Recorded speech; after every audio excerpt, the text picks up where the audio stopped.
બનાસકાંઠા જિલ્લાના વિભાજનનું ગેજેટ છે તે જાહેર કરવામાં આવ્યું છે। બનાસકાંઠા જિલ્લાના વિભાજનનું અંતે સરકારી ગેજેટ થયું જાહેર।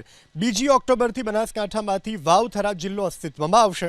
બનાસકાંઠા જિલ્લાનું વિભાજન કરી હવે 10 તાલુકા રહેશે, જેમાં પાલનપુર, વડગામ, દાંતા, અમીરગઢની સાથે ડીસા, કાંકરેજ, દાંતીવાડા, ધાનેરા, ઓગળ અને હળવદ તાલુકાનો સમાવેશ કરાયો છે।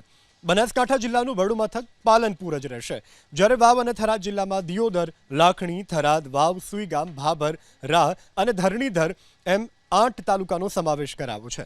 વાવ થરાદ જિલ્લાનું મુખ્ય મથક થરાદ રહેશે। વાવ થરાદ જિલ્લાના રાહ તાલુકામાં 32 ગામનો સમાવેશ કરાયો છે, જ્યારે ધરણીધર તાલુકામાં 44 ગામોનો સમાવેશ કરાયો છે।